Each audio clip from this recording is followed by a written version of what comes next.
창밖에서는 미친 듯이 폭풍우가 몰아치고 있었다. 번개가 밤하늘을 가를 때마다 강씨 가문의 호화로운 저택의 거실이 섬광처럼 잠시 밝아졌다가 다시 깊은 어둠 속으로 가라앉았다. 공기는 무겁고 차가웠으며 그 안에는 폭발 직전의 긴장감이 감돌고 있었다. 진성그룹의 총수인 강태주는 얼음장 같은 표정으로 그의 아내 서유진을 노려보고 있었다. 그의 눈빛은 한때 사랑으로 가득했지만 지금은 경멸과 차가운 분노만이 남아 있었다. 그의 손에 들린 서류 뭉치가 서유진의 얼굴을 향해 세차게 날아왔다. 종이들이 공중에서 흩어지며 바닥으로 무력하게 떨어졌다. 그중 몇 장의 사진이 그녀의 발치에 멈췄다. 사진 속에는 유진이 낯선 남자와 다정한 모습으로 호텔 로비에 서 있는 장면이 담겨 있었다. 교묘하게 조작된 사진이었지만 배신감에 눈이 먼 태준에게는 그것이 진실의 전부였다. 그는 모든 것을 믿었다. 이게 대체 뭐야? 설명해봐, 서유진. 태준의 목소리는 천둥 소리보다 더 차갑고 위협적이었다. 그의 말 한마디 한마디가 비수처럼 유진의 심장에 밝혔다. 그녀는 충격으로 말문이 막힌 채 바닥에 흩어진 사진들을 멍하니 내려다보았다. 그녀의 세상이 무너져 내리는 소리가 들리는 듯했다. 저 남자는 누구인지, 왜 자신이 저런 곳에 찍혔는지 전혀 알 수 없었다. 유진은 떨리는 손으로 사진 한 장을 집어들었다. 사진 속 자신의 모습은 분명했지만 그 옆에 남자는 생전 처음 보는 얼굴이었다. 이것은 명백한 함정이었다. 그녀는 고개를 들어 태준을 바라보았다. 그의 눈동자에서 타오르는 불신과 분노를 마주하자 심장이 얼어붙는 것 같았다. 그녀는 필사적으로 진실을 말해야 했다. 이 끔찍한 오해를 풀어야만 했다. 태준 씨, 이건 오해예요. 저는 이 남자를 몰라요. 이건 누군가의 악의적인 장난이에요. 그녀의 목소리는 애원과 절박함으로 가득 차 있었다. 그녀는 자리에서 일어나 그에게 다가가려 했지만 그의 싸늘한 손짓 하나에 그 자리에 얼어붙고 말았다. 그는 그녀의 어떤 변명도 들을 준비가 되어 있지 않았다. 그의 마음은 이미 굳게 닫혀 있었다. 태주는 차갑게 비웃었다. 그의 입가에 걸린 냉소는 그녀의 마지막 희망마저 앗아갔다. 오해? 아직도 그런 뻔뻔한 거짓말을 할 셈인가? 내 비서 한소라가 모든 걸 봤다고 하더군. 네가 그 남자와 얼마나 다정했는지, 얼마나 행복해 보였는지 전부. 그리고 이게 뭔지 알아? 그는 또 다른 서류를 그녀의 눈앞에 흔들었다. 그것은 친자 확인 유전자 검사 결과서였다. 서류 위에는 불일치라는 단어가 선명하게 찍혀 있었다. 유진의 눈앞이 캄캄해졌다. 불가능한 일이었다. 그녀의 뱃속에 있는 아이는 명백히 태준의 아이였다. 그녀는 그 외에 다른 남자를 만난 적도 상상해 본 적도 없었다. 이 모든 것은 한소라가 꾸민 짓이라는 것을 직감했지만 지금의 태준에게는 어떤 진실도 통하지 않을 것 같았다. 그 아이, 내 아이가 아니야. 감히 나를 속이고 다른 남자의 아이를 내 핏줄인 것처럼 키우려 했어? 그의 목소리에는 살기마저 느껴졌다. 유진은 공포와 절망 속에서 몸을 떨었다. 그녀는 그의 발 앞에 무릎을 꿇었다. 그녀의 눈에서는 뜨거운 눈물이 쉴 새 없이 흘러내렸다. 그녀는 그의 바짓가랑이를 붙잡고 애원했다. 아니에요, 태준 씨. 제발 제 말을 믿어주세요. 이 아이는 당신 아이가 맞아요.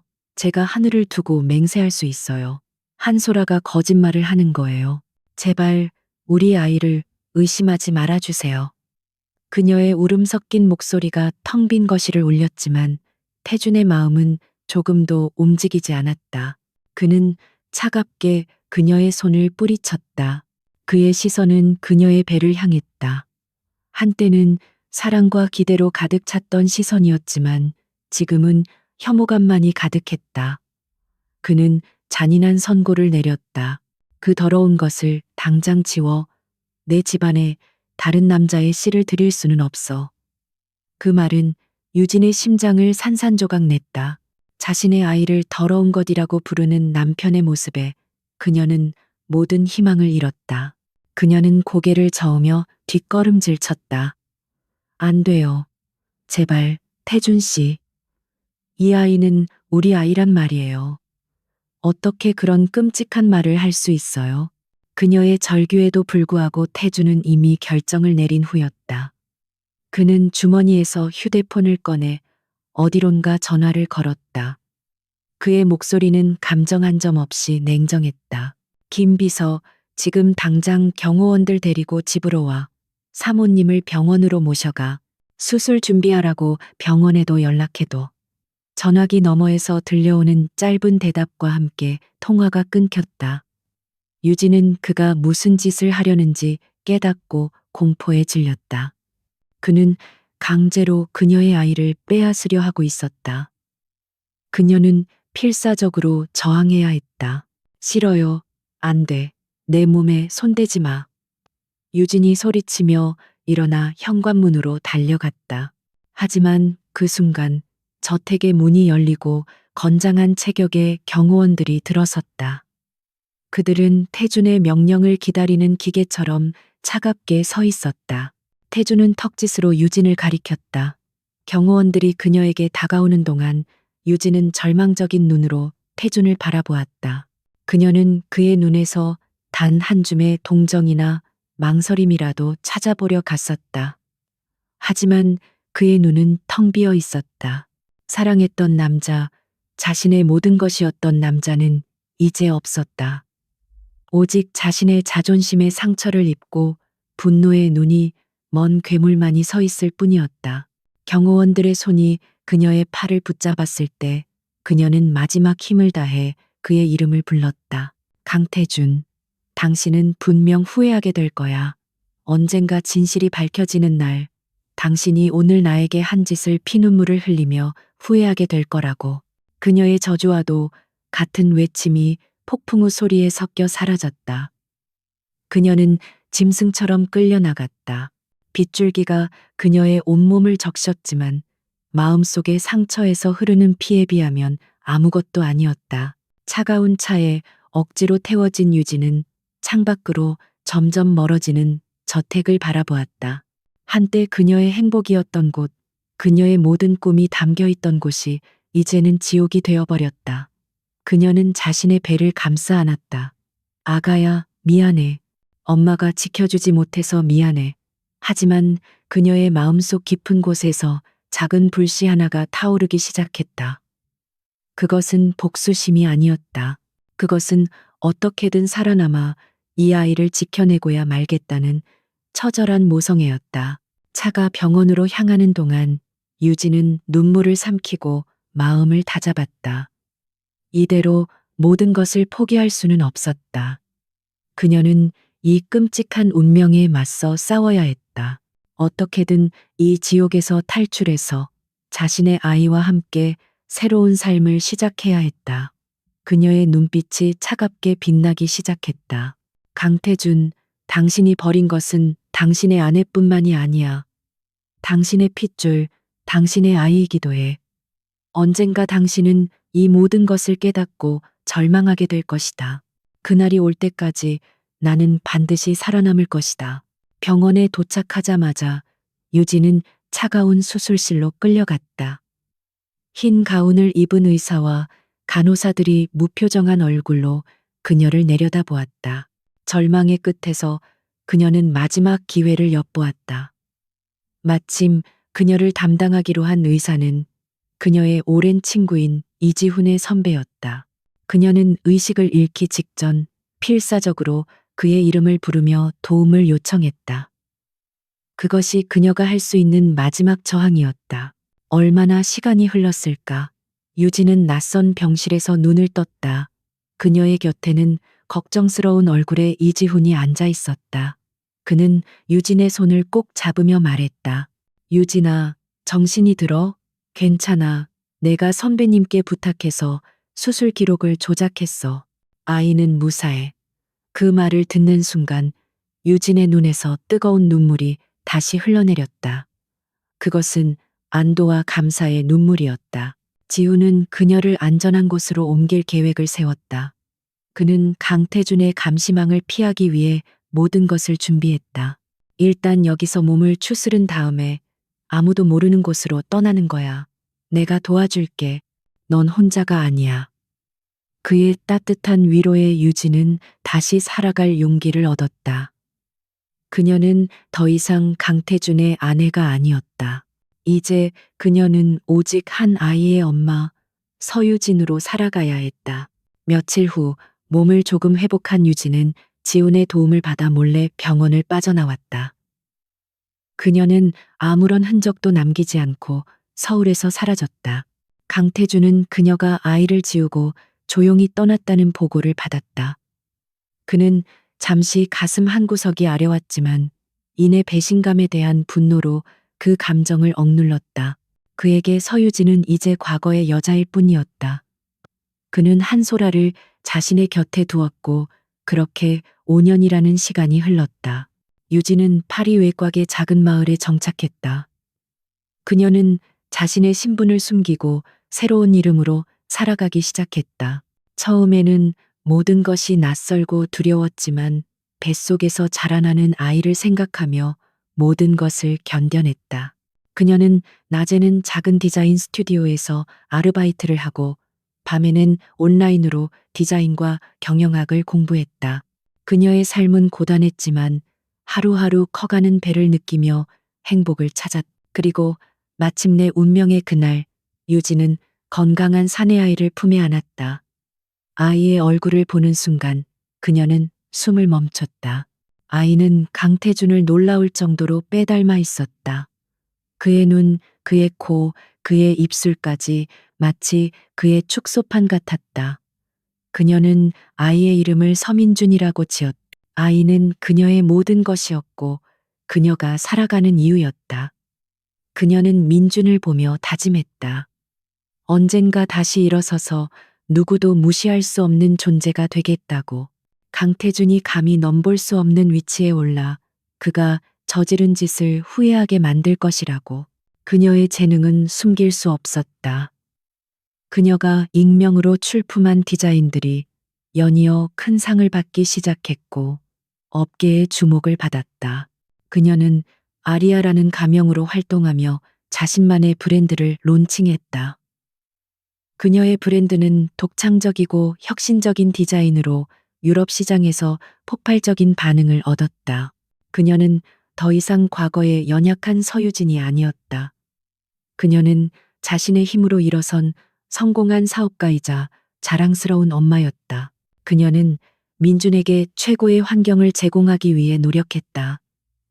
민준은 엄마의 사랑을 듬뿍 받으며 밝고 총명한 아이로 자라났다. 아이는 가끔 아빠에 대해 물었지만 유진은 아직 진실을 말해줄 수 없었다. 그녀는 그저 아빠가 아주 먼 곳에 있으며 언젠가 만날 수 있을 것이라고만 말했다. 그녀는 강태준이라는 남자가 민준의 삶에 들어오는 것을 원치 않았다.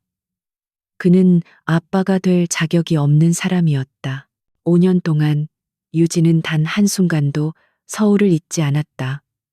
그녀는 끊임없이 진성그룹과 강태준의 동향을 살폈다.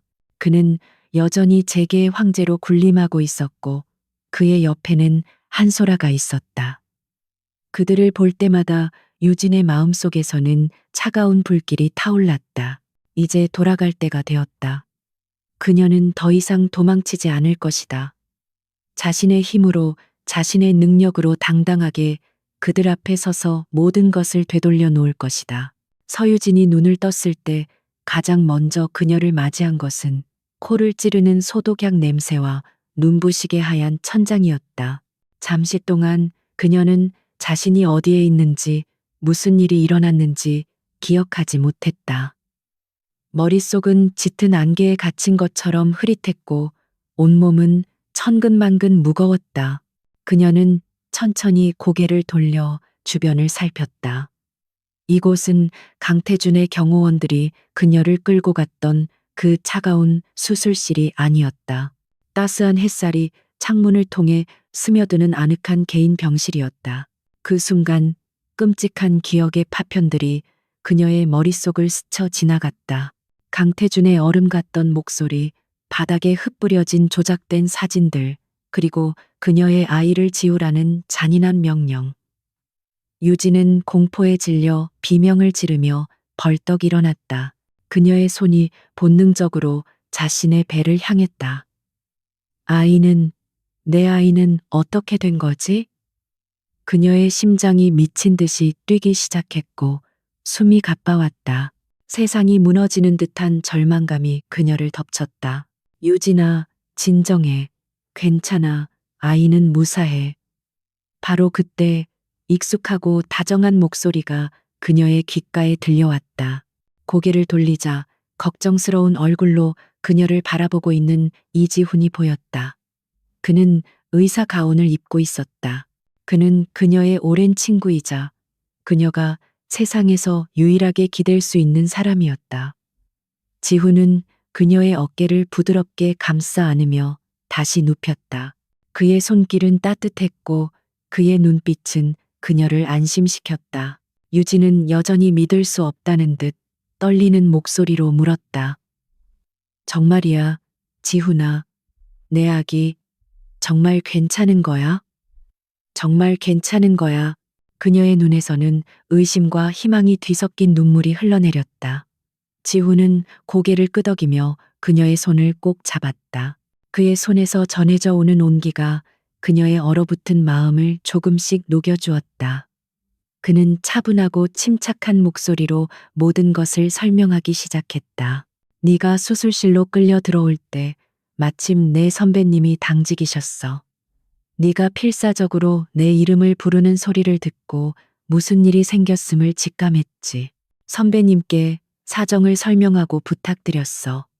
강태준 그 인간에게는 유산 수술이 정상적으로 끝났다고 보고하도록 하고 널 이쪽 안전한 병실로 몰래 옮긴 거야. 지훈의 말은 한 줄기 빛처럼 유진의 어두운 절망 속으로 파고들었다. 그는 계속해서 말했다. 모든 의료 기록은 완벽하게 조작했어. 이제 서류상으로 네 아이는 더 이상 존재하지 않아. 강태준은 물론이고 세상 누구도 아이의 존재를 모를 거야. 유진은 지훈의 얼굴을 멍하니 바라보았다. 그는 그녀를 위해 엄청난 위험을 감수한 것이었다. 만약 이 사실이 강태준의 귀에 들어간다면 지훈의 의사 인생은 물론이고 그의 모든 것이 끝장날 수도 있었다. 어떻게 나 때문에 그런 위험한 일을. 그녀의 목소리는 미안함과 고마움으로 떨렸다. 지훈은 그저 희미하게 미소 지을 뿐이었다. 우리가 어떤 사이인데 네가 그런 끔찍한 일을 당하게 내버려 둘 수는 없었어. 그리고 이건 단지 너만을 위한 게 아니야. 한 생명을 구하는 의사로서의 내 양심을 지키는 일이기도 해. 그의 말에 유진은 더 이상 아무 말도 할 수 없었다. 그저 눈물만 흘릴 뿐이었다. 며칠 동안 유진은 지훈의 극진한 보살핌 아래 몸을 회복했다. 그녀는 세상과 단절된 채 오직 자신과 뱃속의 아이에게만 집중했다. 지훈은 매일같이 그녀를 찾아와 그녀의 건강을 살피고 따뜻한 말로 그녀를 위로했다. 그는 때로는 재미있는 이야기를 해주며 그녀를 웃게 만들었고, 때로는 조용히 그녀의 곁에 앉아 그녀의 슬픔을 함께 나누었다. 그가 곁에 있다는 사실만으로도 유진은 큰 힘을 얻었다. 어느 날 오후 지훈은 초음파 기계를 가지고 그녀의 병실을 찾았다. 그는 부드럽게 웃으며 말했다. 내 아기 얼마나 컸는지 한번 볼까? 유진은 긴장과 설렘 속에서 침대에 누웠다. 차가운 젤이 그녀의 배에 발라지고 지훈이 탐촉자를 움직이자 흑백 화면에 작은 생명의 형체가 나타났다. 그리고 그 순간 유진은 세상에서 가장 경이로운 소리를 들었다. 두근, 두근, 두근. 작지만 힘차게 뛰는 아이의 심장 소리였다. 그 소리를 듣는 순간 유진의 가슴 속에 있던 모든 슬픔과 분노, 절망이 눈 녹듯이 사라졌다. 그녀의 눈에서는 뜨거운 눈물이 쉴 새 없이 흘러내렸다. 그것은 더 이상 슬픔의 눈물이 아니었다. 살아있다는 것에 대한 감사, 그리고 이 작은 생명에 대한 무한한 사랑의 눈물이었다. 그녀는 화면 속에서 희미하게 움직이는 아이의 모습을 보며 조용히 속삭였다. 아가야, 엄마야. 들리니? 엄마가 여기 있어. 그 순간 유진은 결심했다. 그녀는 더 이상 과거에 얽매여 슬퍼하지 않을 것이다. 강태준에 대한 미련도 배신감에 대한 분노도 모두 버릴 것이다. 이제 그녀의 삶의 이유는 오직 이 아이뿐이었다. 그녀는 이 아이를 위해서라면 무슨 일이든 할 수 있었다. 세상의 끝으로라도 도망쳐서 이 아이를 안전하게 낳고 훌륭하게 키워낼 것이다. 그녀의 눈빛은 이전과는 비교할 수 없을 정도로 강인하고 단단해졌다. 그녀의 변화를 눈치챈 지훈이 조용히 입을 열었다. 마음의 결정을 내린 것 같구나. 유진은 고개를 끄덕였다. 그녀의 목소리에는 더 이상 망설임이 없었다. 응, 나는 이 아이를 낳을 거야. 그리고 내 힘으로 누구보다 훌륭하게 키워낼 거야. 그녀의 말에 지우는 안심한 듯 미소를 지었다. 그는 이미 모든 계획을 세워두고 있었다. 그럴 줄 알았어. 그래서 다 준비해뒀지. 그는 서류 봉투 하나를 그녀에게 건넸다. 봉투 안에는 새로운 신분증과 여권, 그리고 파리행 비행기 표가 들어있었다. 유진은 놀라서 그를 바라보았다. 이건 지훈이 설명했다. 강태준의 영향력이 미치지 않는 곳으로 가야 해.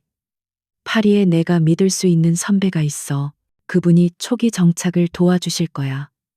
일단 그곳에서 아이를 낳고 새로운 삶을 시작하는 거야.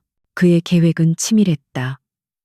그는 유진이 한국을 떠난 후에도 그녀가 안전하게 지낼 수 있도록 모든 것을 마련해 두었다. 금전적인 지원은 물론 그녀가 기댈 수 있는 인맥까지 연결해 주었다. 유진은 이 은혜를 어떻게 갚아야 할지 막막했다. 그녀는 그저 고마워, 지훈아. 정말 고마워라는 말밖에 할 수 없었다. 그녀의 진심을 안다는 듯 지훈은 그저 그녀의 어깨를 두드려줄 뿐이었다. 떠나기 전날 밤 유진은 창밖의 서울 야경을 오랫동안 내려다보았다. 한때 그녀의 모든 것이었던 도시, 그녀의 사랑과 행복, 그리고 절망이 모두 담겨 있는 곳이었다. 이제 그녀는 이 모든 것을 뒤로하고 떠나야 했다. 마음 한구석이 시리게 아파왔지만 그녀는 후회하지 않았다. 그녀는 자신의 배를 부드럽게 쓰다듬으며 새로운 다짐을 새겼다. 이것은 도망이 아니라 새로운 시작을 위한 여정이라고. 그녀는 더 이상 연약한 서유진이 아니었다. 그녀는 하나의 엄마로서 자신의 운명을 스스로 개척해 나갈 강인한 여성이 될 것이었다. 그녀는 마음속으로 맹세했다. 언젠가 먼 훗날 그녀는 다시 이곳으로 돌아올 것이다. 복수를 위해서가 아니었다. 빼앗긴 명예를 되찾고 자신의 가치를 증명하기 위해서였다. 그리고 강태준에게 보여줄 것이다. 그가 얼마나 어리석은 선택을 했는지, 그가 자신의 손으로 무엇을 버렸는지를 똑똑히 깨닫게 해줄 것이다. 새벽이 밝아오자 유진은 지훈의 도움을 받아 아무도 모르게 병원을 빠져나왔다. 그녀는 뒤를 돌아보지 않았다. 과거에 대한 미련은 모두 서울에 남겨두고 그녀는 오직 미래만을 바라보며 공항으로 향했다. 비행기가 이륙하고 점점 작아지는 서울의 불빛을 내려다보며 유진은 마지막 눈물을 흘렸다. 그것은 과거의 서유진에게 보내는 작별의 눈물이었다. 이제 새로운 삶이 그녀를 기다리고 있었다.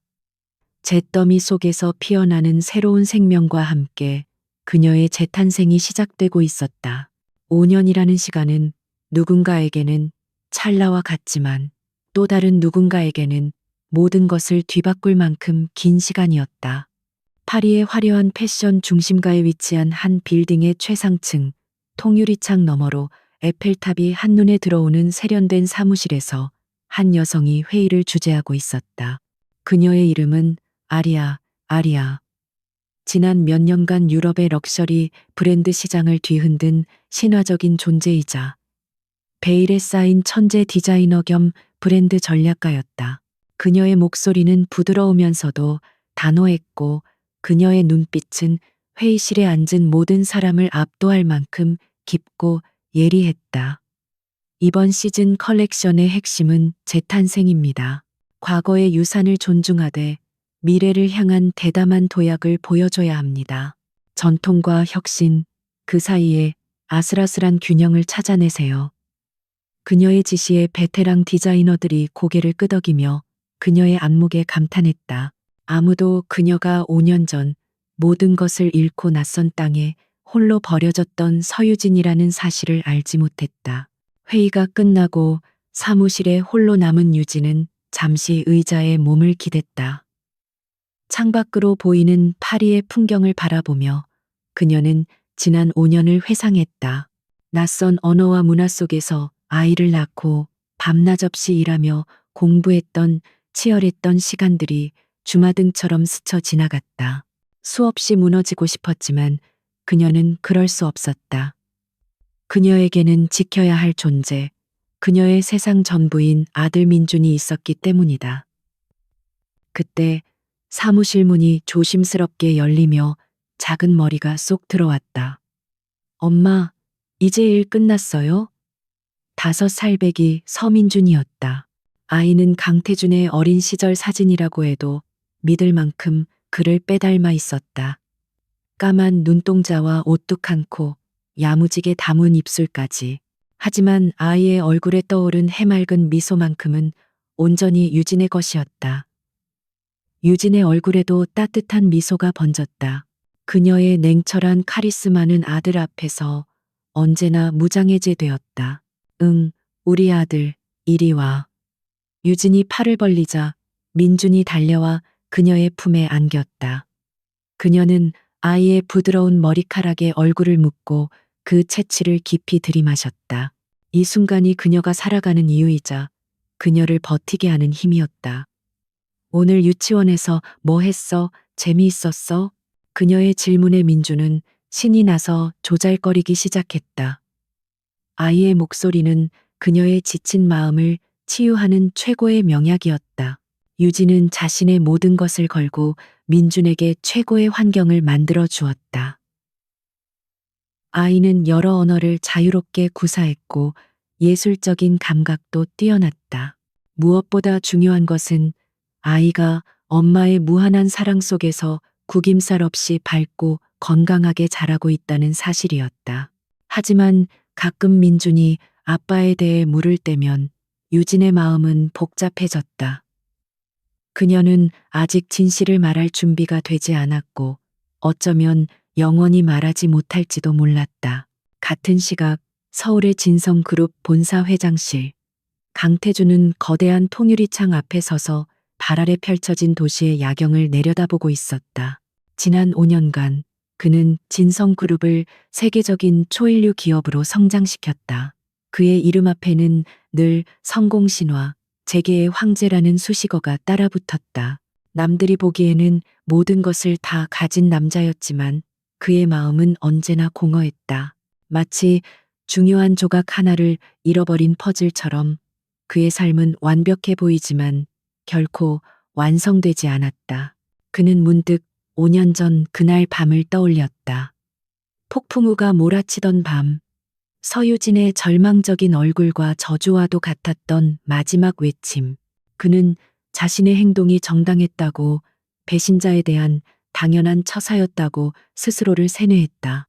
하지만 아주 가끔 술에 취하거나 깊은 밤 홀로 있을 때면 설명할 수 없는 죄책감과 후회가 그의 심장을 찔렀다. 그는 그런 감정들을 일에 대한 집착으로 억눌렀다. 성공만이 그의 공허함을 채워줄 유일한 방법이라고 믿었다. 그의 곁에는 이제 한소라가 있었다. 그녀는 강태준의 비서에서 진성그룹의 안주인 자리를 꿰찼다.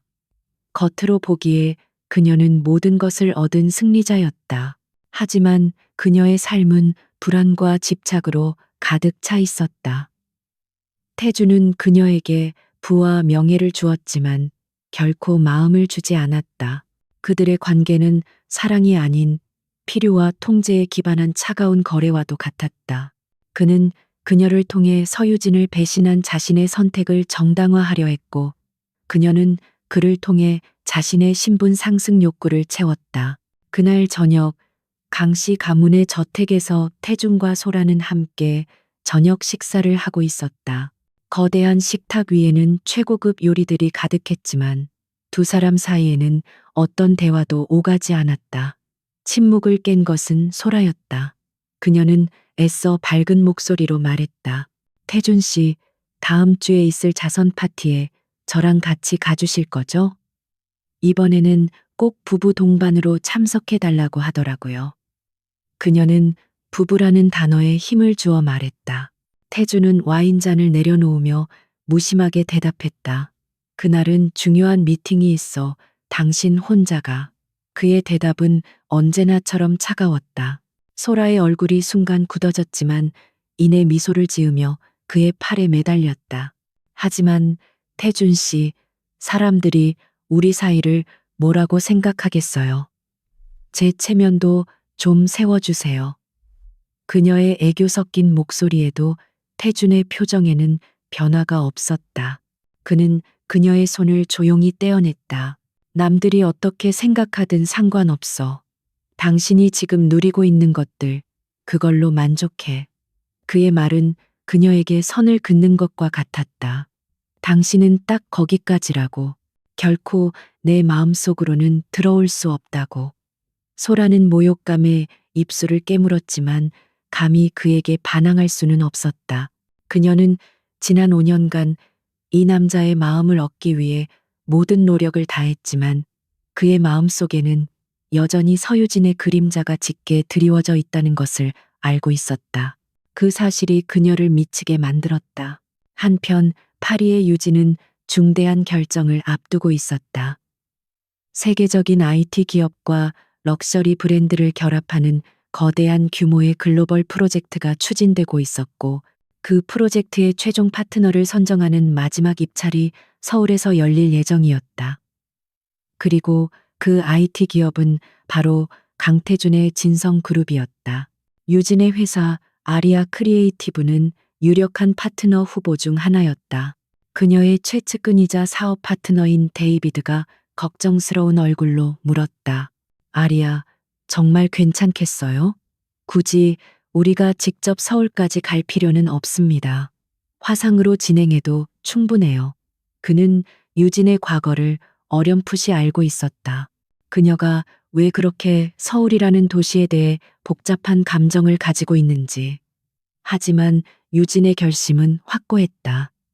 그녀는 더 이상 과거로부터 도망치지 않을 생각이었다.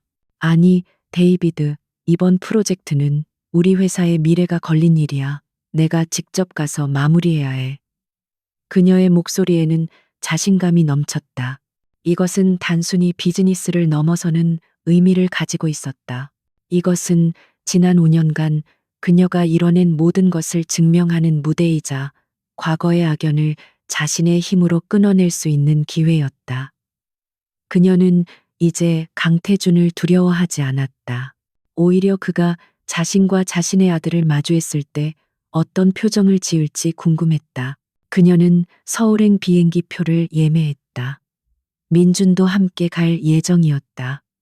아이에게 언젠가는 보여줘야 할 아빠의 나라, 그리고 엄마가 태어난 곳이었다. 그녀는 비행기 창밖을 바라보며 굳게 다짐했다. 5년 전 모든 것을 잃고 쫓겨나듯 떠나야 했던 그 도시. 이제 그녀는 세상이 우러러보는 존재가 되어 가장 화려하고 당당한 모습으로 그곳에 다시 발을 들일 것이다. 운명의 수레바퀴가 다시 움직이기 시작하고 있었다. 서울의 심장부 진성그룹 본사 빌딩의 최상층에 위치한 VVIP 회의실은 숨 막히는 긴장감으로 가득 차 있었다. 프로젝트 제네시스라 불리는 이 거대 합작 사업의 최종 파트너를 선정하기 위한 마지막 프레젠테이션이 막 시작되려 하고 있었다. 회의 테이블 상석에 앉은 강태준의 얼굴은 평소보다 더욱 냉철하고 단단해 보였다. 그의 양옆으로는 진성그룹의 핵심 임원들이 굳은 표정으로 앉아 있었다. 그들의 운명은 오늘 발표에 달려 있었다. 모두가 숨을 죽이고 기다리던 그때 회의실 문이 열리고 한 여성이 들어섰다. 그녀가 들어서는 순간 실내의 모든 공기가 그녀를 중심으로 재편되는 듯한 착각이 일었다. 심플하지만 우아한 실루엣의 흰색 정장을 입은 그녀는 당당하고 기품 있는 걸음으로 회의실을 가로질렀다. 그녀가 바로 아리아 크리에이티브의 대표 아리아였다. 강태준의 시선이 자연스럽게 그녀에게로 향했다. 그리고 그 순간 그의 심장이 잠시 멈추는 듯했다. 닮았다. 5년 전 자신의 손으로 무참히 내쫓았던 아내 서유진과 놀랍도록 닮아 있었다. 하지만 분위기는 완전히 달랐다. 서유진이 온실 속의 백합처럼 청초하고 부드러웠다면 눈앞의 아리아라는 여성은 혹독한 야생에서 피어난 흑장미처럼 강렬하고 매혹적이었다. 머리 스타일도 화장법도 그리고 무엇보다 그녀에게서 뿜어져 나오는 압도적인 자신감은 강태준이 알던 서유진의 모습이 아니었다. 그는 자신의 눈을 의심하며 가벼운 혼란에 빠졌다. 만나 뵙게 되어 영광입니다. 강태준 회장님. 아리아 크리에이티브의 대표 아리아입니다. 그녀가 먼저 손을 내밀며 인사했다. 그녀의 목소리는 침착하고 힘이 있었지만 태준에게는 그 목소리마저 익숙하게 들렸다. 그는 잠시 망설이다. 그녀의 손을 맞잡았다. 차갑고 부드러운 감촉. 그는 애써 마음속의 동요를 감추며 말했다. 앉으시죠. 당신의 프레젠테이션에 대한 명성은 익히 들어왔습니다. 오늘 기대가 크군요. 유진은 태준의 눈을 피하지 않고 똑바로 마주 보았다. 5년 만에 마주한 남자의 얼굴은 세월의 흔적과 함께 더욱 깊어진 권위와 냉정함이 서려 있었다. 그녀의 심장이 가늘게 떨렸지만 그녀는 완벽하게 자신의 감정을 통제했다. 그녀는 이 순간을 위해 수없이 시뮬레이션을 반복했다. 그녀는 더 이상 그 앞에서 눈물 흘리던 약한 여자가 아니었다.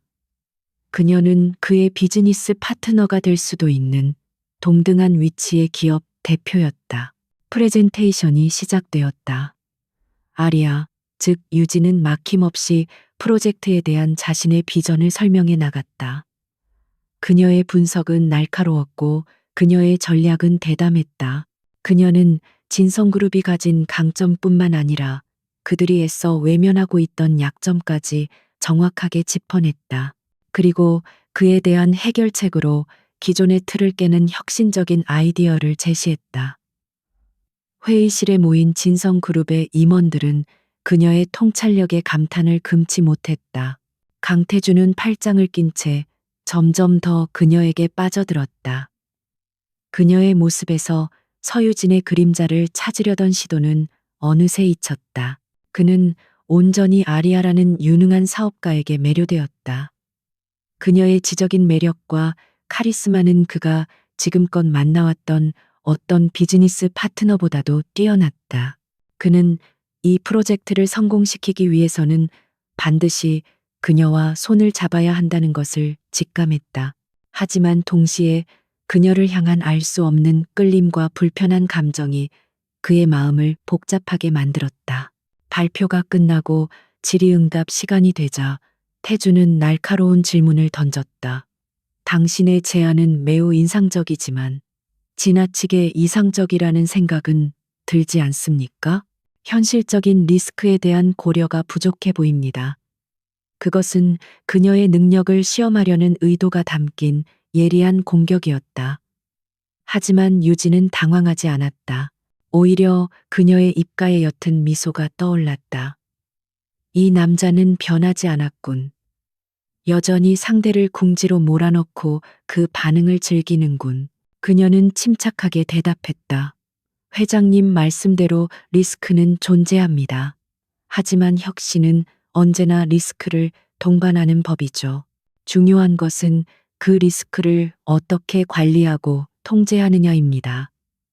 그녀는 스크린에 예상되는 모든 리스크와 그에 대한 단계별 대응 전략을 보여주었다. 그녀의 준비는 완벽했다. 태주는 더 이상 반박할 말을 찾지 못했다.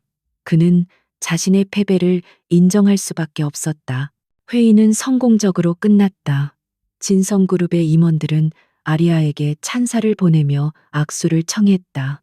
태주는 자리에서 일어나 그녀에게 다가갔다. 훌륭한 프레젠테이션이었습니다. 긍정적으로 검토하도록 하죠.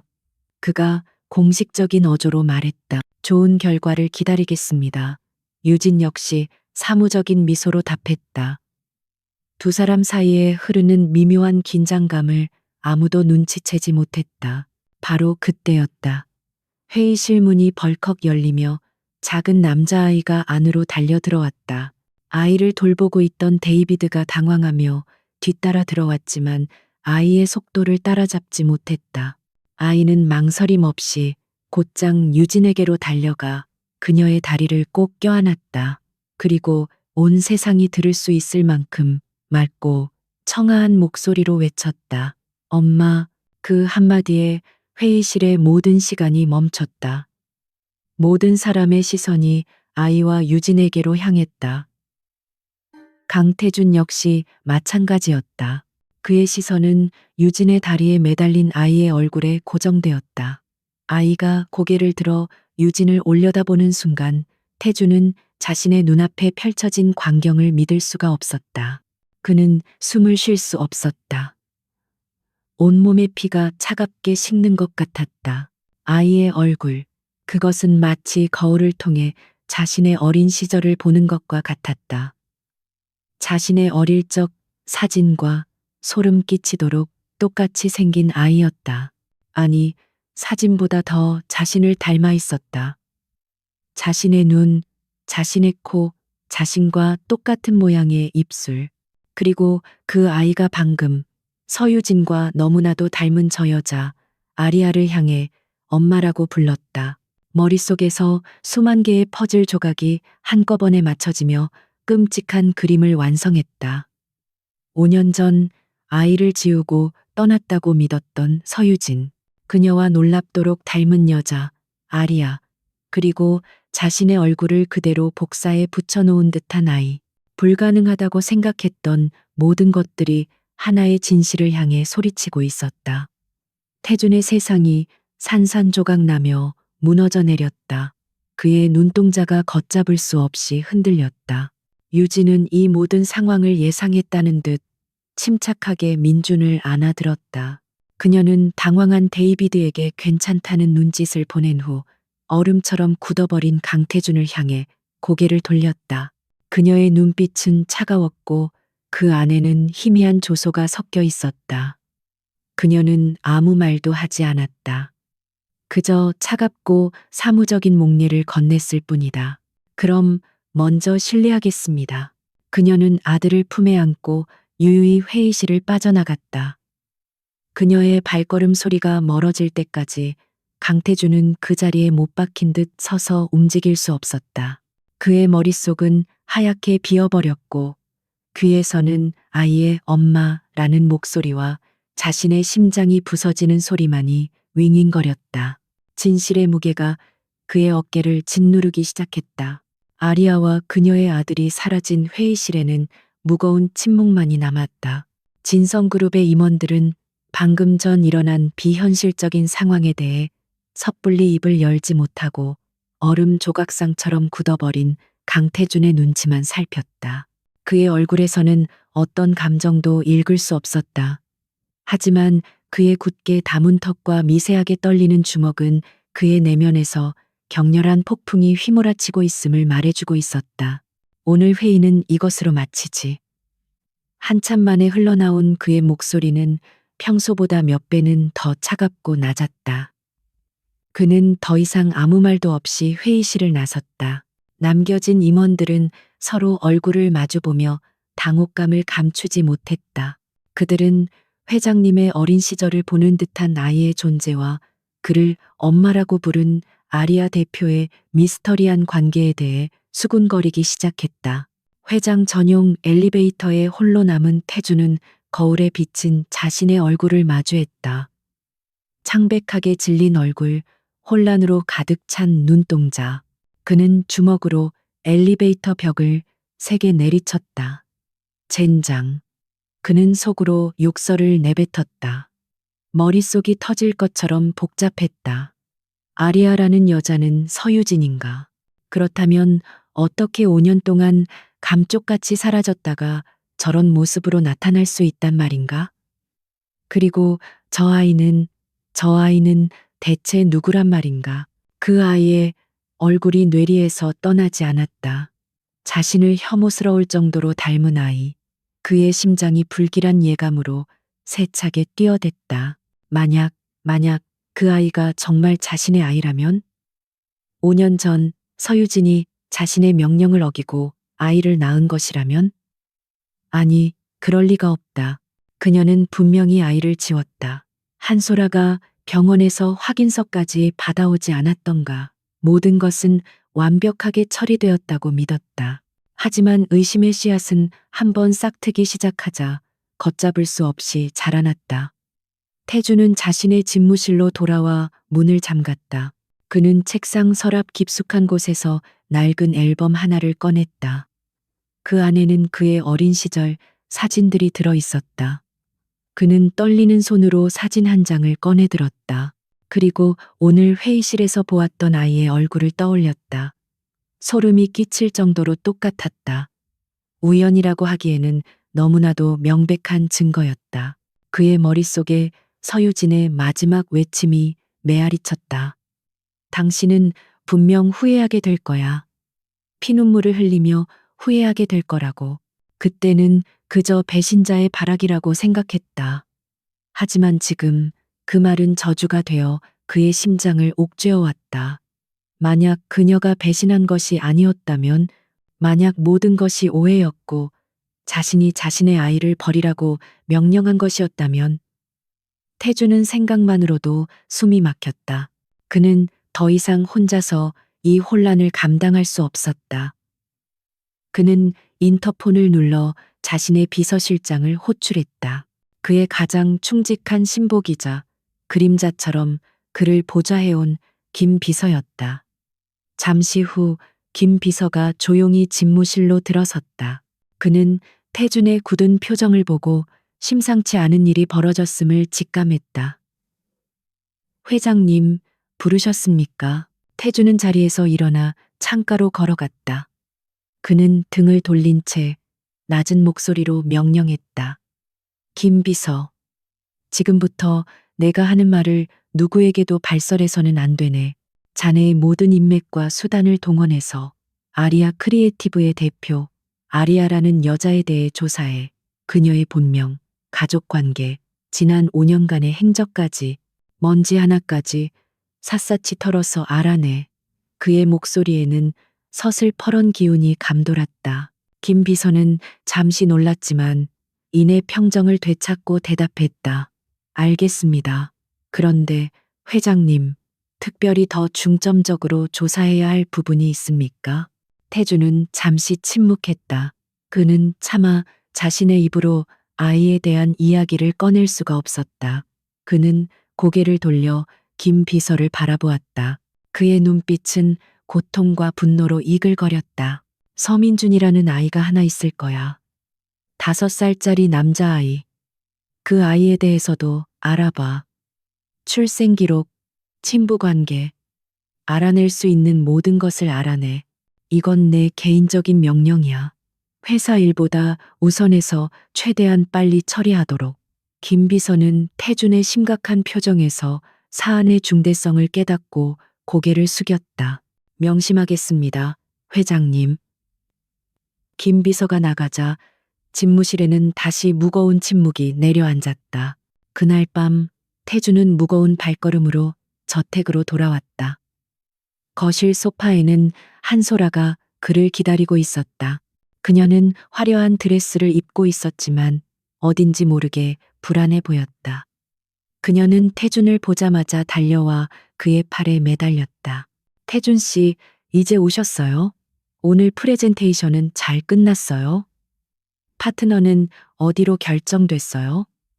그녀의 질문 공세의 태준은 피곤함을 느꼈다. 평소 같았으면 무시하고 지나쳤을 테지만 오늘은 달랐다. 그는 새로운 의심의 눈으로 그녀를 관찰하기 시작했다. 그는 소파에 앉으며 무심한 척 물었다. 아리아 크리에이티브라는 곳으로 결정됐어. 대표라는 여자가 아주 유능하더군. 그 말을 듣는 순간 한소라의 얼굴이 미세하게 굳어지는 것을 태주는 놓치지 않았다. 그녀는 애써 미소를 지으며 물었다. 그래요? 어떤 사람이길래 태준 씨가 그렇게 칭찬을 하세요? 태준은 와인을 한 모금 마신 뒤 그녀의 눈을 똑바로 쳐다보며 말했다. 이상하게 죽은 서유진과 닮았더군. 그가 서유진의 이름을 입에 올리는 순간 소라의 동공이 흔들렸다. 그녀는 마시고 있던 물을 뿜을 뻔했다. 그녀는 당황하며 말을 더듬었다. 네, 그럴 리가요. 죽은 사람이랑 닮았다니 기분 나쁘게. 세상에 닮은 사람은 많잖아요. 그녀의 과민 반응은 태준의 의심에 불을 지폈다. 그는 여기서 멈추지 않았다. 그는 마치 오래전 일을 회상하는 것처럼 나지막이 말했다. 문득 5년 전 그날이 생각나는군. 당신이 병원에 가서 확인서까지 받아왔었지. 모든 게 깔끔하게 처리되었다고. 그는 소라의 반응을 살폈다. 그녀는 시선을 피하며 불안하게 손톱을 물어뜯었다. 그럼요. 제가 똑똑히 확인했는걸요. 그 여자는 아이를 지우고 조용히 사라졌어요. 그녀의 목소리는 확신에 차 있었지만 어딘지 모르게 떨리고 있었다. 태주는 더 이상 묻지 않았다. 하지만 그는 확신했다. 한소라는 무언가를 숨기고 있다. 어쩌면 처음부터 자신을 속였을지도 모른다는 끔찍한 생각마저 들었다. 그날 이후 태주는 한소라의 모든 것을 의심하기 시작했다. 그녀의 통화 내역, 이메일, 심지어 그녀의 사소한 행동 하나하나까지 감시했다. 그의 내면에서는 진실을 향한 집요한 추적이 시작되고 있었다. 한편 호텔로 돌아온 유진은 아무 일도 없었다는 듯 민준을 목욕시키고 잠자리에 눕혔다. 아이가 잠든 것을 확인한 후 그녀는 발코니로 나와 서울의 야경을 내려다보았다. 그녀의 표정은 차갑게 가라앉아 있었다. 그녀는 강태준이 지금쯤 어떤 혼란에 빠져 있을지 충분히 짐작할 수 있었다. 이것은 시작에 불과했다. 그녀가 짜놓은 거대한 체스판의 첫 번째 말이 움직였을 뿐이다. 다음 날 진성그룹은 공식적으로 아리아 크리에이드의 프로젝트의 최종 파트너로 발표했다. 그리고 파트너십 계약을 위한 첫 공식 회의가 열렸다. 태준과 유진은 회의 테이블의 양 끝에 앉아 서로를 마주했다. 회의 내내 태준은 그녀에게서 과거 서유진의 흔적을 찾으려 했었다. 그녀의 말투, 표정, 사소한 버릇까지.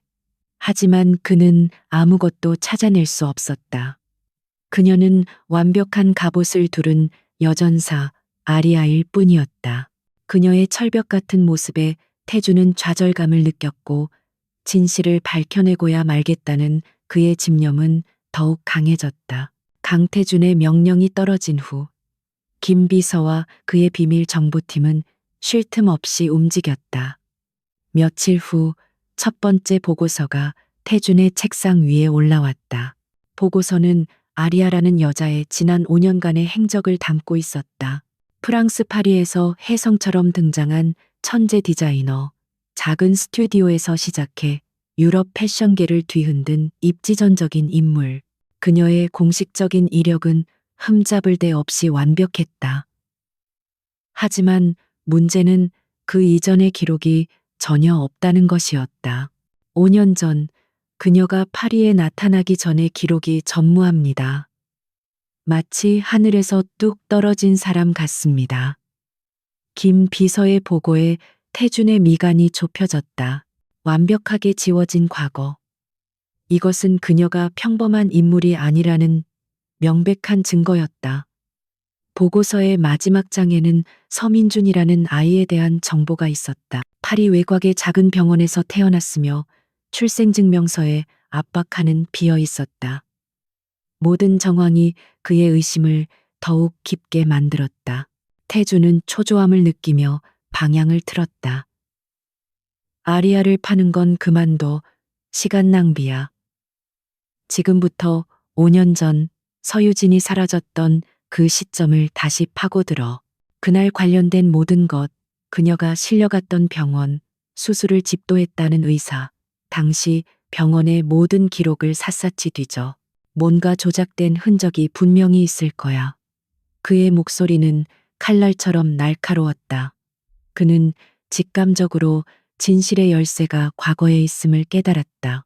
김 비서의 팀은 태준의 지시에 따라 5년 전의 기록을 추적하기 시작했다. 그리고 얼마 지나지 않아 첫 번째 실마리를 찾아냈다. 당시 서유진의 유산 수술을 집도했다고 기록된 의사가 그 일이 있고 불과 몇 달 뒤에 갑자기 병원을 그만두고 시골로 낙향했다는 사실을 발견했다. 평범한 의사의 은퇴 자금이라고 하기에는 너무나도 호화로운 생활을 하고 있다는 점도 의심스러웠다. 정보팀 요원들이 시골 마을까지 직접 찾아갔다. 처음에는 완강히 부인하던 늙은 의사는 김 비서가 제시한 거액의 돈과 그의 가족에게 가해질 수 있는 압박 앞에서 결국 무너져 내렸다. 그는 떨리는 목소리로 5년 전 그날의 진실을 모두 털어놓았다. 그는 자신이 서유진의 수술을 집도한 적이 없으며 단지 기록을 조작하고 강태준에게 거짓 보고를 했을 뿐이라고 고백했다. 그럼 내 아내는 서유진은 어떻게 된 건가? 태준은 전화기 너머로 들려오는 김 비서의 보고를 들으며 차갑게 물었다. 김 비서는 잠시 머뭇거리다 대답했다. 의사의 말에 따르면 당시 병원에 있던 다른 의사가 그녀를 빼돌렸다고 합니다. 그 의사의 이름은 이지훈이라고 합니다. 이지훈, 태주는 그 이름을 기억했다. 유진의 오랜 친구이자 그녀가 유일하게 의지했던 남자. 퍼즐 조각이 하나 맞춰지는 순간이었다. 동시에 다른 팀에서는 5년 전 유진의 불륜 증거로 제출되었던 사진들을 분석하고 있었다. 최신 안면 인식 기술을 이용해 사진 속 남자의 신원을 파악하는 데 성공했다. 그는 촉망받던 연극 배우였지만 사진이 찍힌 시점 이후 갑자기 연기를 그만두고 중국으로 떠나버린 인물이었다. 팀은 중국까지 날아가 그와 접촉했다. 그리고 그에게서 충격적인 자백을 받아냈다. 그는 한소라에게 거액의 돈을 받고 고용되었다고 실토했다. 그가 한 일은 그저 멀리서 서유진을 배경으로 몇 장의 사진을 찍는 것뿐이었다. 그는 서유진과 단 한마디의 대화도 나눠본 적이 없으며 그녀가 누구인지조차 몰랐다고 했다. 교묘한 카메라 각도와 연출로 마치 두 사람이 다정한 연인 사이인 것처럼 보이게 조작된 사진이었던 것이다. 모든 것이 한소라가 꾸민 한편의 저질스러운 연극이었다. 김 비서로부터 두 번째 보고를 받은 태주는 집무실에서 홀로 실소를 터뜨렸다. 그는 자신의 어리석음에 치를 떨었다. 고작 이런 조잡한 연극에 속아 자신의 아내를 의심하고 뱃속의 아이까지 버리라고 했던 말인가. 그의 가슴 속에서 죄책감과 함께 한소라를 향한 살인적인 분노가 들끓기 시작했다. 그는 당장이라도 그녀에게 달려가 모든 것을 따지고 싶었지만 이성을 붙잡았다. 아직 마지막 확인이 남아 있었다. 그는 김 비서에게 마지막 명령을 내렸다. 5년 전 내가 의뢰했던 친자 확인 유전자 검사. 그 검사를 진행했던 연구소를 찾아 당시 검체를 분석했던 연구원을 찾아내. 그의 명령은 집요했다. 그는 이 추악한 진실의 뿌리까지 파헤쳐야만 했다. 며칠간의 추적 끝에 김 비서는 당시 연구소에서 근무하다가 갑자기 퇴사하고 개인 사업을 차린 연구원을 찾아내는데 성공했다. 그 연구원 역시 처음에는 부인했지만 김 비서가 제시한 증거들 앞에서 결국 모든 것을 자백했다. 한소라가 그에게 접근해 거액의 돈으로 그를 매수했다고 했다. 그녀는 강태준의 혈액 샘플 대신 전혀 다른 사람의 샘플을 건넸고 그것으로 검사를 진행하여 불일치라는 결과를 만들어내도록 지시했다. 그렇게 조작된 검사 결과서가 바로 태준이 서유진에게 던졌던 그 종이었다. 김 비서로부터 마지막 보고를 전해 들은 순간 태준은 전화기를 든 채 그 자리에 얼어붙었다. 모든 것이 거짓이었다. 서유진의 불륜, 뱃속의 아이, 그를 둘러싼 모든 것이 한소라가 만들어낸 거대한 기만극이었다. 그는 지난 5년간 완벽하게 속아왔다. 그는 자신의 손으로 진정한 사랑을 내치고 자신의 핏줄을 부정했으며 그 자리에 아기에 찬 거짓말쟁이를 들인 것이었다. 그의 온몸에서 힘이 빠져나갔다. 그는 의자에 주저앉았다. 그의 머릿속은 텅 비어버렸고 가슴에는 칼로 도려내는 듯한 극심한 고통만이 남았다. 서유진. 그녀가 마지막으로 외쳤던 절규가 그의 귓가를 맴돌았다. 그녀의 눈물, 그녀의 고통, 그녀의 절망이 이제야 비로소 그의 심장에 와서 밝혔다. 그는 괴물이었다. 그는 자신의 아내와 아이에게 용서받을 수 없는 죄를 지었다. 그날 밤 태주는 저택으로 돌아가지 않았다. 그는 차를 몰아 한강변으로 향했다.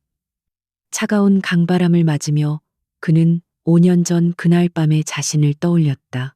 질투와 배신감에 눈이 멀어 이성을 잃었던 남자. 사랑하는 여자의 말을 믿어주지 않고 오직 자신의 자존심만을 내세웠던 오만한 남자. 그는 주먹으로 운전대를 내리치며 오열했다. 후회와 자책의 눈물이 멈추지 않고 흘러내렸다. 이제 그는 어떻게 해야 하는가? 이 죄를 어떻게 씻을 수 있단 말인가? 밤새 고통과 자책 속에서 몸부림치던 강태주는 동이 틀 무렵 핏발 선눈으로 저택으로 돌아왔다. 그의 얼굴은 하얗게 질려 있었지만 그 위에는 차가운 분노와 서늘한 결심이 자리 잡고 있었다. 그는 더 이상 망설이지 않을 것이다. 그는 모든 것을 제자리로 돌려놓아야 했다. 그리고 그 시작은 이 모든 비극을 만들어낸 여자를 단죄하는 것이었다. 그는 거실로 들어서며 집사에게 명령했다. 한소라 씨를 거실로 부르도록. 지금 당장. 그의 목소리에는 한 점의 온기도 없었다. 잠시 후 잠에서 막 깬 듯한 모습에 한소라가 짜증 섞인 표정으로 계단을 내려왔다. 그녀는 밤새 외박한 태준을 보자마자 비난 섞인 목소리로 말했다. 태준 씨, 어젯밤엔 또 어디서 뭘 하다가 이제 들어오세요? 하지만 그녀는 곧 태준의 심상치 않은 분위기를 감지하고 말을 멈췄다. 태준은 5년 전 그가 서유진을 단죄했던 바로 그 자리에 서 있었다. 그는 소파 테이블 위에 서류 뭉치들을 하나씩 내려놓기 시작했다. 그것은 김 비서가 가져온 그녀의 모든 거짓말을 증명하는 증거들이었다. 한소라는 테이블 위에 놓인 서류들을 보며 불안한 눈빛으로 물었다. 이게 다 뭐예요? 태준 씨? 태준은 그녀의 질문에 대답하는 대신 차갑게 말했다. 앉아. 그의 명령에 그녀는 자석처럼 이끌려 맞은편 소파에 앉았다. 태주는 첫 번째 서류, 중국에서 만난 배우의 자필 진술서를 그녀 앞으로 밀었다. 이 남자 기억나나? 당신이 돈으로 매수해서 내 아내에게 누명을 씌우기 위해 고용했던 배우. 그의 말에 소라의 얼굴이 하얗게 질렸다. 그녀는 필사적으로 부인했다. 무슨 말씀이세요? 전 모르는 사람이에요. 누군가 당신을 속이려고 음모를 꾸미는 거예요. 그녀의 연기는 훌륭했지만 더 이상 태준에게는 통하지 않았다. 그는 다음 서류, 유산 수술 기록을 조작했던 의사의 진술서를 던졌다. 그럼 이 의사는 이 사람도 모른다고 할 건가? 당신이 돈으로 이 사람의 양심을 사고 내 아이가 사라졌다고 나를 속이게 했지. 한소라의 동공이 지진이라도 난 듯 흔들렸다. 그녀는 자리에서 벌떡 일어나 소리쳤다. 아니야, 이건 전부 거짓말이야. 당신은 왜 내 말은 안 믿고 이런 종이 쪼가리만 믿는 거야. 그녀는 태준에게 다가가 그의 팔에 매달리려 했지만 태준은 경멸스럽다는 듯 그녀의 손을 뿌리쳤다. 그는 마지막 서류, 유전자 검사 결과를 조작했다는 연구원의 고백이 담긴 녹음 파일을 테이블 위에 올려놓았다. 이것도 들어보시지. 당신이 내 핏줄을 부정하게 만들기 위해 얼마나 치밀한 계획을 세웠는지. 태준이 재생 버튼을 누르자 연구원의 목소리가 거실 전체에 울려 퍼졌다. 한소라가 어떻게 자신에게 접근했고, 어떻게 돈으로 매수했으며, 어떻게 검체를 바꿔치기 했는지에 대한 상세한 증언이 흘러나왔다. 녹음이 끝나자 소라는 다리에 힘이 풀린 듯 그 자리에 주저앉았다. 모든 것이 끝났다는 것을 직감했다. 그녀의 완벽했던 가면이 산산조각 났다. 그녀는 더 이상 부인하지 않았다. 대신 그녀는 갑자기 미친 사람처럼 웃기 시작했다. 그녀의 웃음소리는 소름 끼치도록 날카로웠다. 그래, 맞아. 전부 내가 했어. 내가 그랬다고. 그녀는 눈물과 웃음이 뒤섞인 얼굴로 태준을 노려보며 소리쳤다. 그녀의 목소리에는 후회가 아닌 원망과 질투가 가득했다. 왜 그랬는지 알아? 당신 때문이야. 당신은 처음부터 나를 보지 않았어. 당신 눈에는 항상 그 서유진이라는 여자밖에 없었잖아. 나는 당신을 이만큼 사랑하는데 당신은 나에게 눈길 한번 주지 않았어. 그녀의 절규는 처절했다. 그래서 없애버려야겠다고 생각했어. 그 여자가 가진 모든 것을 내가 빼앗으면 언젠가는 당신이 나를 봐줄 거라고 생각했단 말이야. 그녀는 흐느끼며 태준에게 기어왔다. 그녀는 그의 다리를 붙잡고 애원했다. 태준 씨, 내가 잘못했어요. 하지만 전부 당신을 너무 사랑해서 그런 거였어요. 제발, 제발, 나를 버리지 마세요. 한 번만 용서해주면 제가 평생 당신 옆에서 그림자처럼 살아갈게요. 네? 그녀의 모습은 처량했지만 태준의 눈에는 한 점의 동정심도 없었다. 그는 차갑게 그녀를 내려다볼 뿐이었다. 그는 나지막이 하지만 얼음보다 더 차가운 목소리로 말했다. 사랑, 너의 그 더러운 집착을 사랑이라는 말로 포장하지 마. 넌 내 인생 최악의 실수였어. 그는 주머니에서 휴대폰을 꺼내 어딘가로 전화를 걸었다. 나다. 들어와라. 통화가 끝나자마자 저택의 문이 열리고 검사와 수사관들이 들어닥쳤다. 한소라는 망연자실한 표정으로 그들을 바라보았다.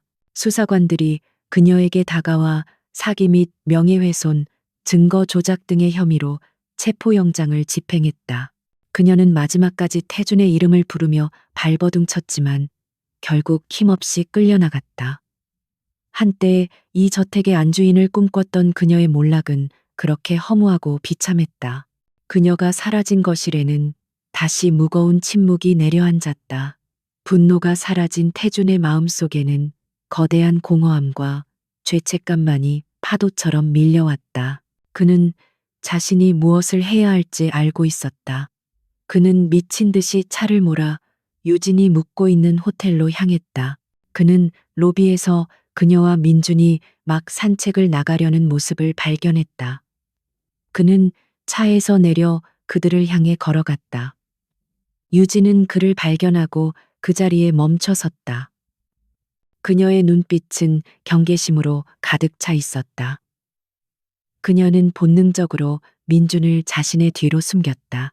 태주는 그녀의 앞에 멈춰 섰다.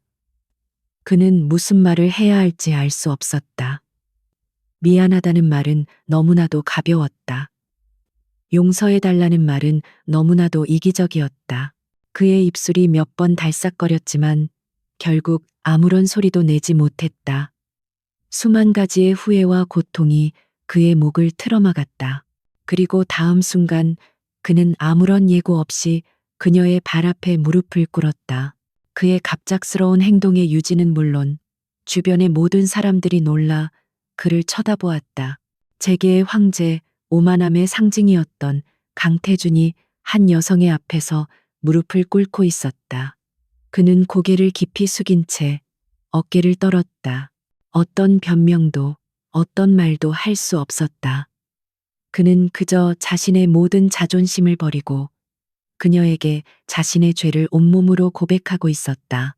그의 침묵은 그 어떤 절규보다도 더 깊은 고통과 후회를 담고 있었다. 강태준의 갑작스러운 행동에 서유진은 잠시 얼어붙었다. 그녀의 발 앞에 무릎을 꿇은 남자는 재계의 황제가 아니었다. 그는 단지 자신의 죄의 무게에 짓눌려 무너져 내린 한 명의 남자일 뿐이었다. 주변 사람들이 수군거리는 소리가 들려왔지만 유진의 귀에는 아무것도 들리지 않았다. 그녀는 자신의 뒤에 숨어 아빠의 낯선 모습을 불안하게 쳐다보는 아들 민준의 작은 손을 꼭 잡았다. 한참의 침묵 끝에 유진은 차가운 목소리로 입을 열었다. 일어나세요. 그녀의 목소리에는 어떤 동정이나 연민도 담겨 있지 않았다. 이런 쇼는 저에게 아무런 의미도 없습니다. 당신의 이런 행동이 지난 5년간 제가 겪었던 고통과 제 아들이 받았어야 할 상처를 지워줄 수는 없어요. 그녀의 말은 날카로운 유리 조각처럼 태준의 심장에 밝혔다. 그는 천천히 고개를 들었지만 차마 그녀의 눈을 마주 볼 수는 없었다.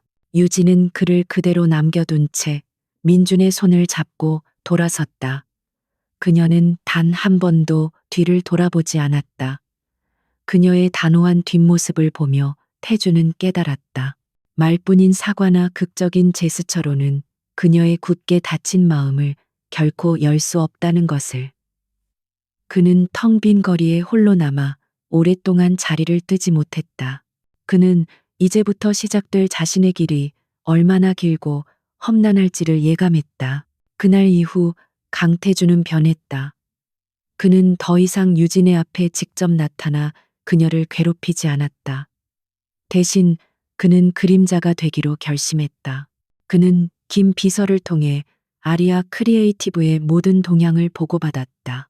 그리고 그녀가 사업적으로 어려움에 부딪힐 때마다 아무도 모르게 뒤에서 문제를 해결해 주었다.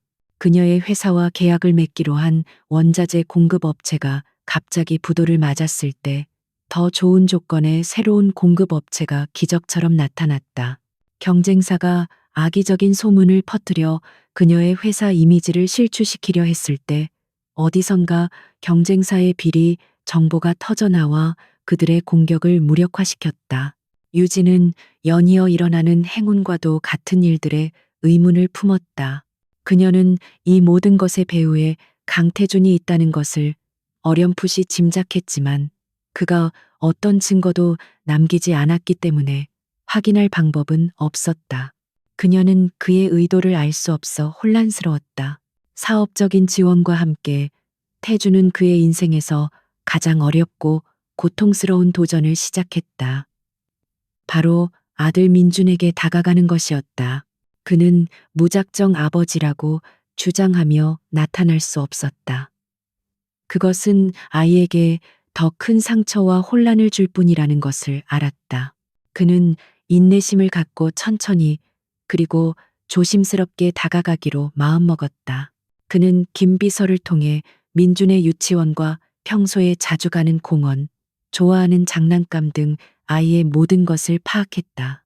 어느 화창한 주말 오후 유진과 민준이 자주 가는 공원에 태준이 나타났다. 그는 멀리 떨어진 벤치에 앉아 모자를 깊게 눌러 쓴 채 두 사람의 모습을 그저 바라보기만 했다. 모래사장에서 즐겁게 웃으며 성을 쌓는 민준의 모습, 그런 아들을 사랑스러운 눈빛으로 바라보는 유진의 모습, 한때 그가 꿈꿨던, 하지만 자신의 손으로 산산조각 내버린 행복의 풍경이었다.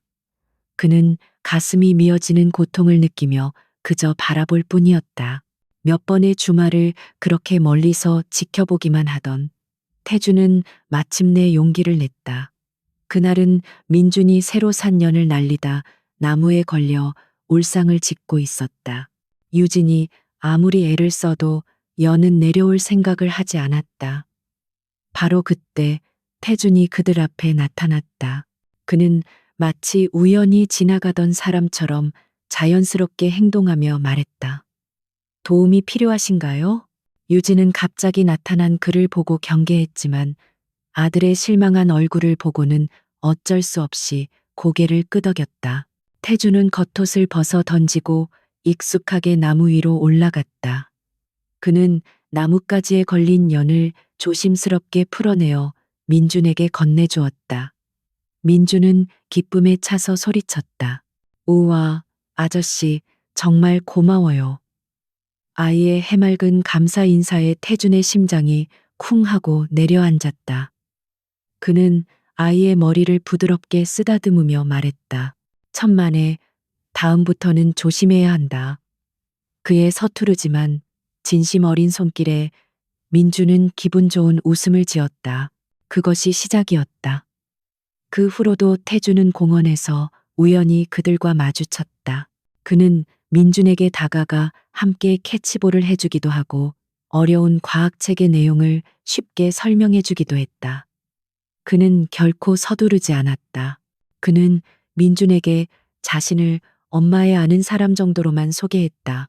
아이는 처음에는 그를 낯설어 했지만 자신에게 항상 친절하고 다정하게 대해주는 그에게 조금씩 마음을 열기 시작했다. 태주는 매 순간이 고통스러웠다. 자신을 아저씨라고 부르는 아들의 목소리를 들을 때마다, 아들의 얼굴에서 자신의 모습을 발견할 때마다 그는 심장이 칼로 베이는 듯한 아픔을 느꼈다. 하지만 그는 견뎌냈다. 이것은 그가 마땅히 받아야 할 벌이라고 생각했다. 그는 그저 아들의 곁에서 아들이 자신을 편안하게 받아들여 줄 때까지 묵묵히 기다리기로 했다. 유진은 이 모든 상황을 복잡한 심경으로 지켜보았다.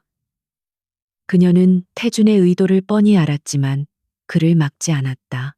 그의 눈빛에서 느껴지는 깊은 후회와 고통, 그리고 아들을 향한 진실된 애정을 보았기 때문이다. 무엇보다 아빠의 존재를 모르고 자란 민준이 태준을 만날 때마다 얼마나 행복해하는지를 외면할 수 없었다.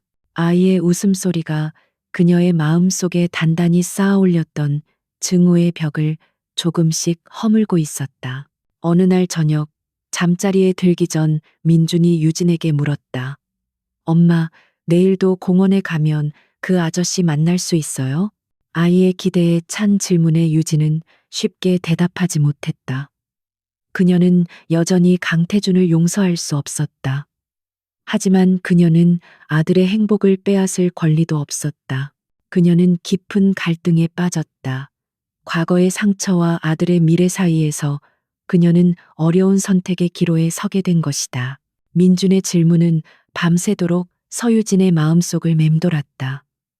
아이의 순수한 기대감 앞에서 그녀가 5년간 쌓아 올린 복수심과 증오의 벽은 힘없이 흔들렸다.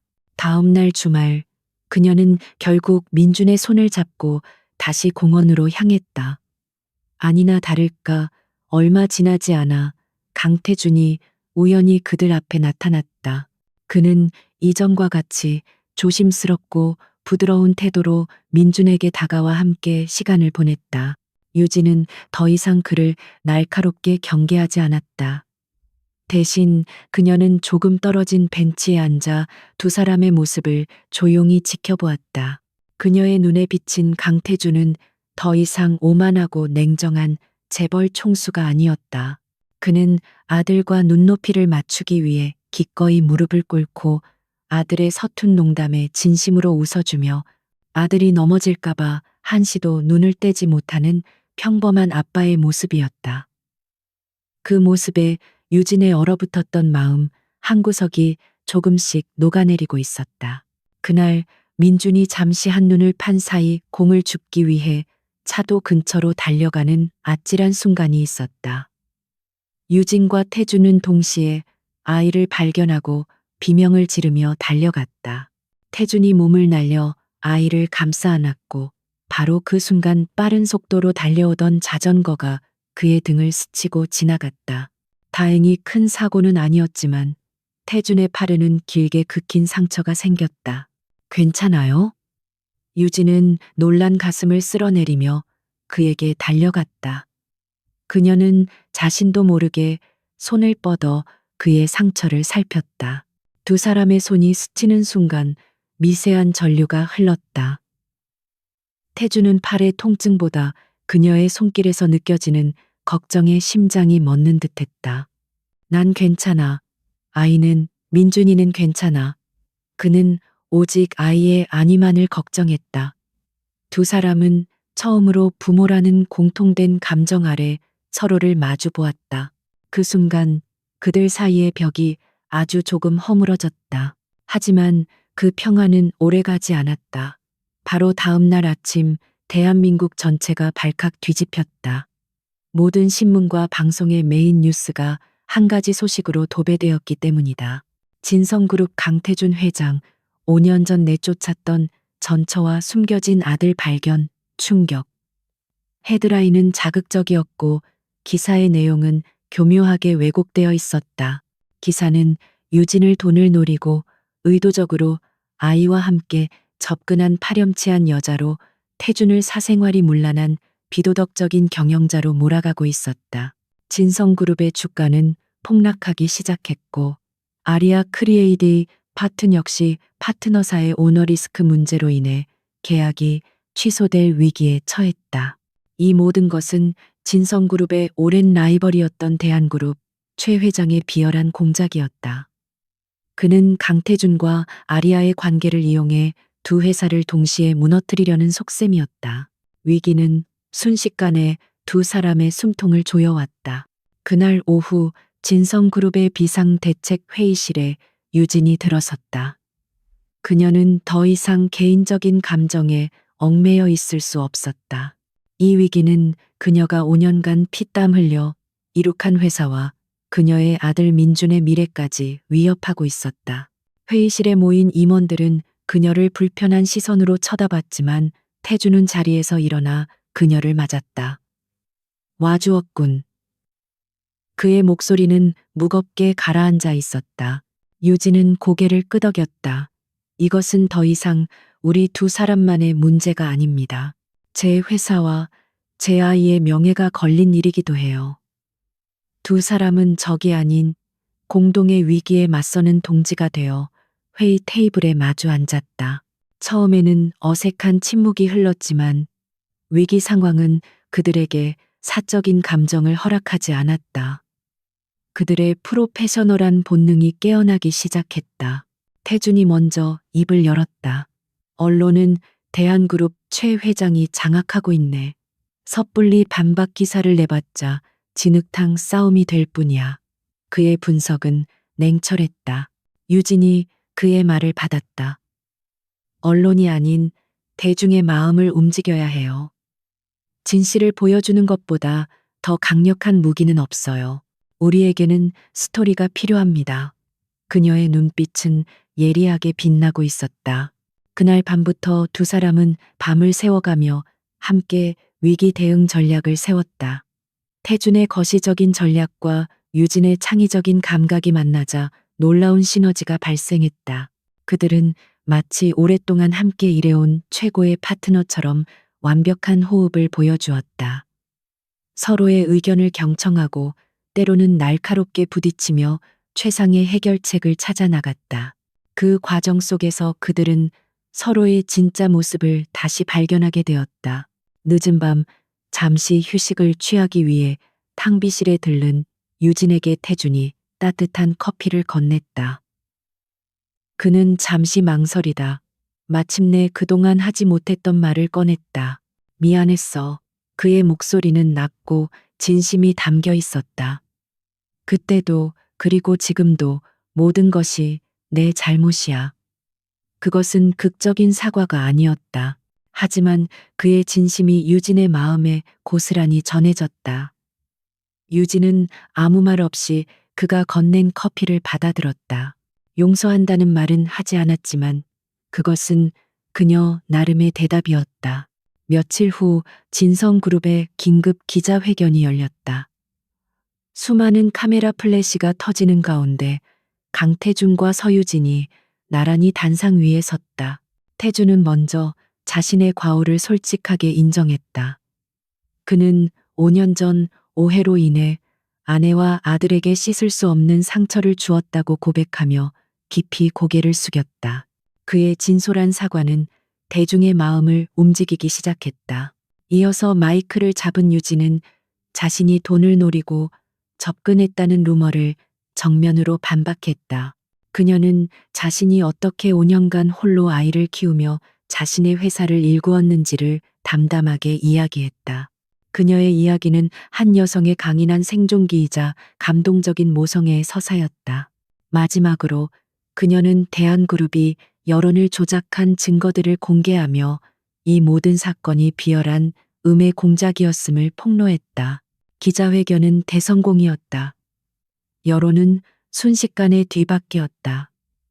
두 사람을 향한 비난은 동정과 응원으로 바뀌었고 비난의 화살은 대한그룹 최 회장에게로 향했다. 위기를 성공적으로 극복한 후 태준과 유진은 텅 빈 기자회견장에 남아 서로를 마주 보았다. 그들은 함께 거대한 폭풍을 이겨냈다. 그리고 그 폭풍 속에서 서로에 대한 마지막 남은 원망과 불신을 모두 털어버렸다. 이제 그들의 눈에는 새로운 신뢰와 존중이 싹트고 있었다.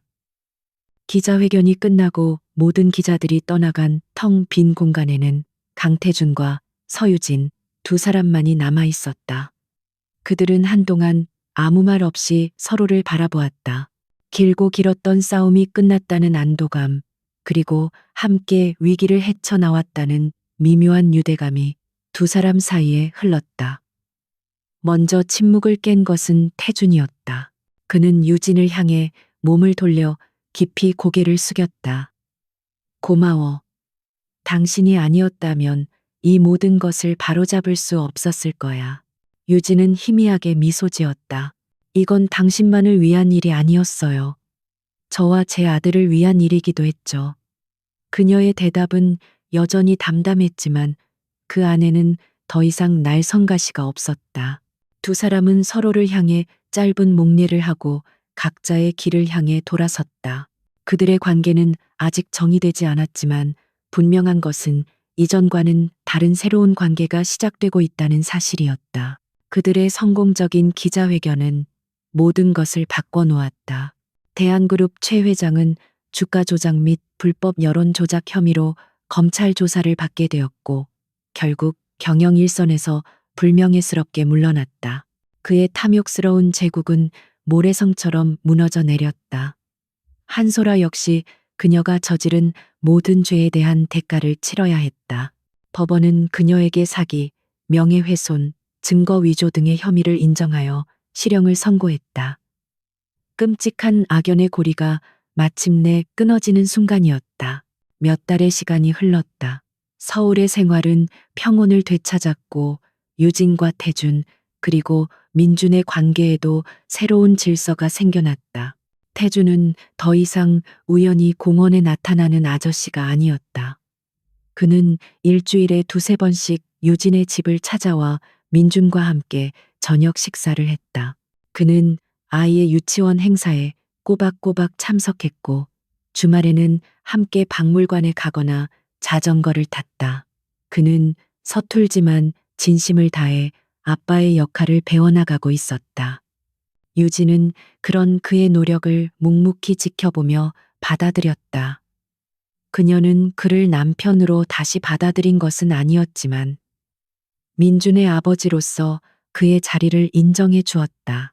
두 사람은 아이의 교육 문제에 대해 진지하게 상의하는 동반자가 되었고, 가끔은 지난 5년간 서로가 어떻게 살아왔는지에 대해 담담하게 이야기를 나누기도 했다. 그들의 집에는 어색함과 편안함이 공존하는 기묘한 평화가 자리 잡았다. 어느 가을밤 민준이 잠든 후 유진은 발코니에서 와인을 마시고 있었다. 태준이 조용히 그녀의 곁으로 다가와 섰다. 그는 한참 동안 망설이다 어렵게 입을 열었다. 유진아. 그는 오랜만에 그녀의 이름을 불렀다.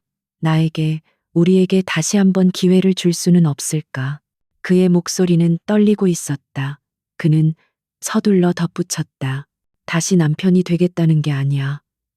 완벽한 가정을 만들자고 조르는 것도 아니야. 그냥 민준이와 당신 곁에서 평생 당신에게 속죄하며 살게 해줘. 유진은 와인잔을 내려놓고 멀리 도시의 불빛을 바라보았다. 그녀의 마음 속에서는 수만 가지 감정이 교차했다. 지난날의 상처는 아직 희미하게 남아 있었지만 그를 향한 원망은 눈 녹듯이 사라진 지 오래였다. 그녀는 그가 지난 몇 달간 보여준 진심과 변화를 믿었다. 그녀는 고개를 돌려 그를 바라보았다. 그녀의 눈빛은 깊고 차분했다. 시간이 필요해요. 그녀는 아니라고 말하지 않았다. 그것만으로도 태준에게는 과분한 대답이었다. 그는 조용히 고개를 끄덕였다. 그리고 다시 계절이 바뀌어 따스한 봄날이 찾아왔다. 세 사람은 주말을 맞아 한적한 바닷가로 여행을 떠났다. 눈부신 햇살 아래 은빛으로 반짝이는 모래사장에서 태준과 민주는 거대한 모래성을 쌓고 있었다. 아이의 웃음소리가 파도 소리와 어우러져 경쾌하게 울려 퍼졌다. 유진은 조금 떨어진 파라솔 아래에 앉아 책을 읽는 척하며 두 사람의 모습을 사랑스럽게 바라보고 있었다. 더 높이, 더 높이 쌓아야 해요. 민준이 외치자 태준은 웃으며 모래를 퍼날랐다. 그때 모래성이 살짝 무너지자 민준이 아쉬워하며 소리쳤다. 아빠, 성이 무너지잖아요. 조심해요.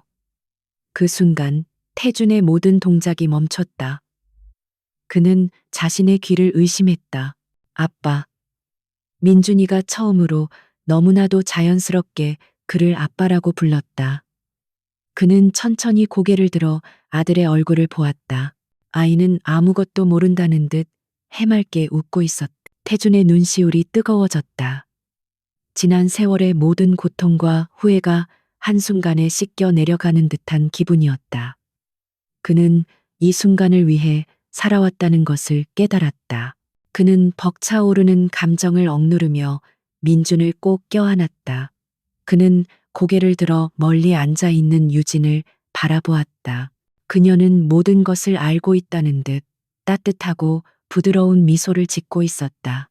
그녀의 미소는 그에게 주어진 최고의 용서였다. 유진은 책을 덮고 자리에서 일어났다. 그녀는 신발을 벗어들고 부드러운 모래를 느끼며 천천히 두 사람에게로 걸어갔다. 과거의 상처가 완전히 사라진 것은 아니었다. 어쩌면 평생 희미한 흉터로 남아있을지도 모른다. 하지만 이제 그 상처는 더 이상 그녀의 삶을 지배하지 않았다. 그것은 고통의 흔적이 아닌 모든 것을 이겨낸 생존과 강인함의 증거가 되었다. 태준과 민준이 그녀를 발견하고 손을 흔들었다. 유진도 그들을 향해 손을 흔들어 주었다. 그녀는 자신의 두 남자, 그녀의 세상 전부인 그들을 향해 걸어갔다. 지는 햇살을 받으며 나란히 해변을 걷는 세 사람의 모습은 완벽한 가족의 그림은 아닐지 몰라도 그 어떤 그림보다도 더 따뜻하고 희망차 보였다. 폭풍우가 지나간 후에야 비로소 땅이 굳어지듯 그들은 길고 긴 고통의 시간을 지나 마침내 새로운 시작을 맞이하고 있었다. 그것은 불완전하지만 그래서 더 소중한 그들만의 새로운 가족의 탄생이었다.